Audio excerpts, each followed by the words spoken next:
Hello, I'm Gavin Hoey and welcome to another Photoshop tutorial. This week I'm going to show you how to add mist and fog to your photographs.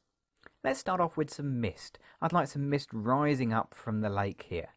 To add the mist in, I'm actually going to use layers. So if you can't see your layers, go to Window and choose Layers. I'm going to put the mist on its own separate layer, so I'm going to click the new layer icon, which is down here, thing that looks like a folded piece of paper.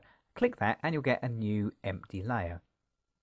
Now let's get the paintbrush, and I'm going to set my foreground colour to white, because that's the misty colour, and then using a nice big soft brush, I'm just going to paint along the lower part of the picture where the lake is, just to give that feeling of mist, except it's rather a bit too heavy. It's more like snow than mist. So to soften it down, to make it more translucent, I'm going to come back to my layers and just drop the opacity of that new layer down, that's the layer with the mist on, to around about 50% or thereabouts, and that should give a nice sort of semi-transparent look. Okay, so that's mist, but fog is a little bit thicker. It tends to have a little bit more form and shape to it. So let's add some fog in. Now for fog I'm actually going to use a second photograph, but not a picture of fog. No, I'm going to use a picture of clouds. Now I reckon anyone, anywhere in the world could probably take a picture just like this. So I find these really good to use. Now you could use the clouds filter inside of Photoshop if you like, but I like to use photographs of real clouds. It has a much more organic, much more natural look. Now I don't want coloured clouds, I want black and white ones. So let's come up to Image, Adjustments and Desaturate. And I've got to get this sky to be black and white. I need these areas that were blue to be really dark black. So I'm going to come back to Image, Adjustments and Levels. Now on my histogram here you can see I've got nothing at all at the black end and not much at the light end either. So I'm just going to get the black slider and just drag this in. And as I do, you can see these darker areas now going really black, really blocking up. Let's go a little bit further. I'm also going to bring in the light areas as well, so I get a nice high degree of contrast in my clouds. You can just move the midtones a bit if you like, just to give it a bit of a tweak and a feather. Click OK, and you've now got some really heavy black and white clouds. Now that's perfect for making fog. Let's add that into our original picture. We'll just get the Move tool and drag our newly converted sky layer on like so, and we'll close down the original because we don't need it anymore. Great. Now, where's the picture? Well, it's underneath, so it's still there, it's still safe. But to be able to see through this clouds, these black and white clouds, I'm going to come back to Layers. Now you'll find you have a new layer now, which is where you've just dragged on the clouds. I'm going to change the blend mode from normal to screen. Now screen has the effect that it makes anything black completely transparent, anything grey semi-transparent, and so on.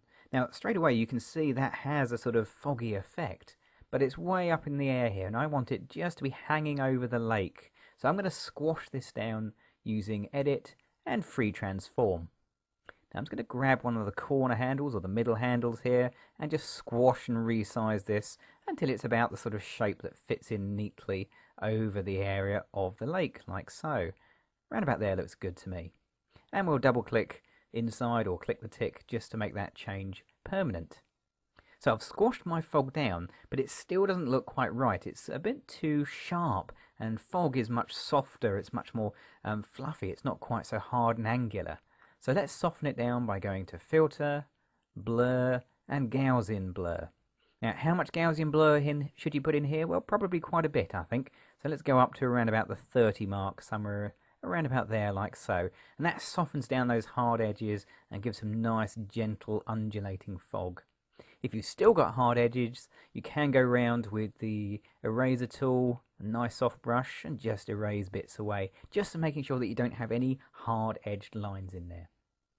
It's a bit heavy, so I'm going to come back to my layers and just drop the opacity of that foggy layer down. Again, just like we did with the mist, just to give it a bit of translucency. Now that's quite nice, and you could quite happily stop there. But if you want to give the fog a little bit more texture, you can make a copy of that layer by dragging it down to the new layer icon and letting go. You can come up to Edit, Transform, and flip it horizontally. So that'll turn it the other way around. We're trying to avoid a repeating pattern coming here. And if you really want to give it a different look, go back to Edit and Free Transform, and maybe move it and stretch it and just reshape it, perhaps even put a little bit of a twist in it as well, just to get the feeling of fog rolling through the picture like so.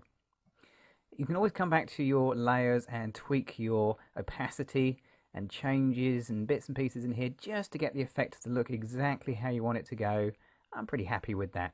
Okay, so there we go. We now have a lovely kind of fog and mist rising up from the lake. So we've gone from an ordinary picture like that to one that's got a fair bit of fog and mist.